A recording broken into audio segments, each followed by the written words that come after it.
Hello viewers, আপনাদের tech public YouTube channel West Bengal minority development and finance কর্পোরেশনের অন্তর্গত ঐক্যশ্রী স্কলারশিপের যে এখন নতুন করে আবেদন চলছে অথবা রিনিউয়ালের যে প্রক্রিয়া চলছে, তার জন্য বিভিন্ন স্টুডেন্ট নতুন করে যেমন আবেদন করতে বসেছেন, ঠিক তেমন অনেক স্টুডেন্ট রয়েছে যে সকল স্টুডেন্টরা তাদের অ্যাপ্লিকেশানটা রিনিউয়াল করতে বসেছেন এবং এই নতুন করে আবেদন অথবা রিনিউয়াল করার সময় বিভিন্ন সমস্যার সম্মুখীন হয়েছেন। তার একমাত্র কারণ হলো বাংলার শিক্ষা পোর্টাল আইডি, এটা নিয়ে যেটা 14টা সংখ্যার হয়ে থাকে।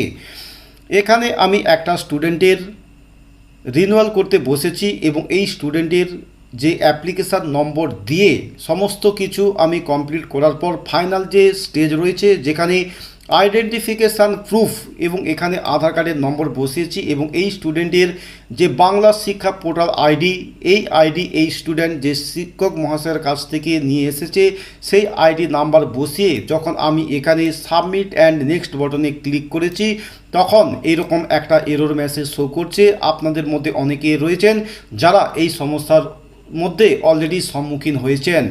প্রথমেই এখানে আপনাদের জানিয়ে রাখি, অ্যাজ পার বাংলা শিক্ষা পোর্টাল ইয়োর নেম এবং ইয়োর ফাদার নেম এবং ইয়োর ডেট অফ বার্থ, অর্থাৎ এখানে প্রথমে আপনি দেখবেন এখানে সবুজ রঙের যে লেখা রয়েছে এটা হলো এই স্টুডেন্টের বাংলা শিক্ষা পোর্টাল অনুযায়ী তার নিজের নাম, বাবার নাম এবং জন্ম তারিখের রেকর্ড, এবং ডান পাশেই রয়েছে এই স্টুডেন্টের নিজের নাম, বাবার নাম এবং জন্ম তারিখ, যেটা তিনি গত বছর অ্যাপ্লিকেশান করেছিলেন সেই অ্যাপ্লিকেশান অনুযায়ী তার রেকর্ড। এখানে এই দুটো ডেটা শো করছে। কারণ এখানে যেহেতু আমি এই অ্যাপ্লিকেশানটা রিনিউয়াল করতে বসেছি সেই জন্যই কিন্তু এখানে এই ডেটাটা শো করছে। আর যখন কোনো ব্যক্তি নতুন করে অ্যাপ্লিকেশান করতে বসবেন তখন তাদের ক্ষেত্রেও ঠিক একই রকমভাবে শো করবে। তিনি অ্যাপ্লিকেশান করার সময় যে ইনফরমেশানটা বসিয়েছেন সেটা আপনি এখানে ডান পাশে দেখতে পাবেন। যদি কোনো এরর আসে আর বাংলার শিক্ষা পোর্টাল আইডি অনুযায়ী ওই স্টুডেন্টের যে রেকর্ড রয়েছে সেই রেকর্ডটা আপনি বাম পাশে দেখতে পাবেন। দুটোই কিন্তু সেম জিনিস, শুধু পার্থক্য হলো এখানে নতুন করে আবেদনের ক্ষেত্রে আপনার এরর মেসেজ আর রিনিউয়াল করার ক্ষেত্রে আপনার এরর মেসেজ। কোনো স্টুডেন্ট রিনিউয়াল করতে বসার সময় যদি দেখেন এইরকম সমস্যা হয়ে থাকে তাহলে এই স্টুডেন্টের এখন করণীয় কী? কারণ এখানে এইরকম যদি সমস্যা হয় তাহলে এখানে ক্যান্সেল বটনে ক্লিক করলে তারপর আপনি আবার যখন এখানে সাবমিট অ্যান্ড নেক্সট বটনে ক্লিক করবেন ঠিক একইভাবেই আপনি এই রকম সমস্যার সম্মুখীন হবেন, যার ফলে কোনোভাবেই এই অ্যাপ্লিকেশান অনলাইনে সাকসেসফুলভাবে সাবমিট করতে পারবেন না। যেমন দেখুন এখানে আমি ক্যান্সেল বটনে ক্লিক করলাম, তারপর এখানে সাবমিট অ্যান্ড নেক্সট বাটনে আমি ক্লিক করলাম, ঠিক একইভাবে ঠিক সেই একই মেসেজই শো করছে, অর্থাৎ এই ফর্মটা কোনোভাবে সাকসেসফুলভাবে সাবমিট করা যাচ্ছে না। এবারে আপনাদের আমি দেখিয়ে দিই, বাম পাশে দেখবেন আপনার একটা ইনফরমেশানের বক্স রয়েছে যেখানে home, review basic information, review academic information, review bank account details এবং আইডেন্টিফিকেশান প্রুফ এবং তারপরে হচ্ছে লগ আউট। তবে এই অ্যাপ্লিকেশান অর্থাৎ এই West Bengal minority development and finance কর্পোরেশনের অন্তর্গত যে ঐক্যশ্রী স্কলারশিপের নতুন করে আবেদন অথবা রিনিউয়ালের আবেদন যেটাই আপনি করুন না কেন, আপনাকে অবশ্যই বাংলা শিক্ষা পোর্টাল আইডি দিতে হবে এবং সেই আইডিতে অবশ্যই ওই স্টুডেন্টের নিজের নাম, বাবার নাম এবং জন্ম তারিখ আইডিতে যেভাবে রেকর্ড রয়েছে সেই রেকর্ড অনুযায়ী আপনাকে অ্যাপ্লিকেশানে ইনফরমেশান দিয়েই এই ফর্মটা সাকসেসফুলভাবে সাবমিট করতে হবে। আদারওয়াইজ আপনি ভুল ইনফরমেশান দিয়ে কোনোভাবে এই ফর্ম সাবমিট করতে পারবেন না। এখানে আমি হোম বাটনে আসলাম এবং তারপর আপনাদের দেখিয়ে দিচ্ছি।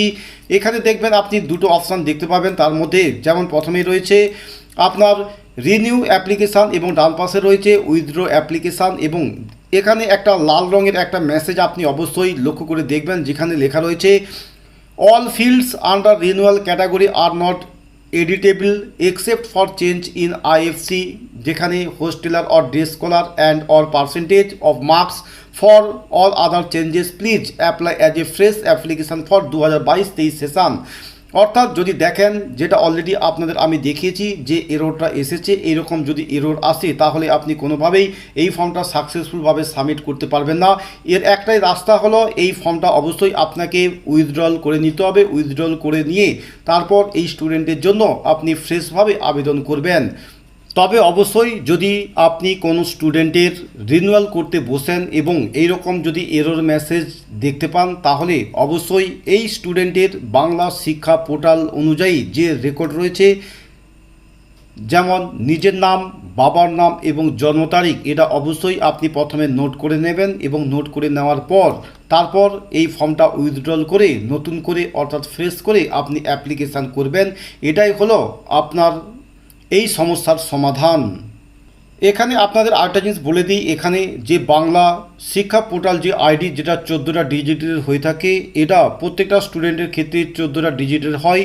যদি আপনি এখানে কোনো একটা ডিজিট যদি আপনি ভুল করেন, ভুল করার পর যদি আপনি এখানে সাবমিট অ্যান্ড নেক্সট বাটনে ক্লিক করেন, তাহলে দেখবেন এখানে যে আইডি নাম্বারটা আপনি বসেছেন সেই আইডি নাম্বারের যিনি স্টুডেন্ট এবং তার বাবা এবং তার যে ডেট অফ বার্থ, সেটা কিন্তু আপনি প্রথমেই দেখতে পাবেন। অর্থাৎ এখানে এই আইডি অনুযায়ী আপনি দেখে নিয়ে তারপর আপনি আপনার যেটা করণীয় সেটা অবশ্যই আপনি করবেন।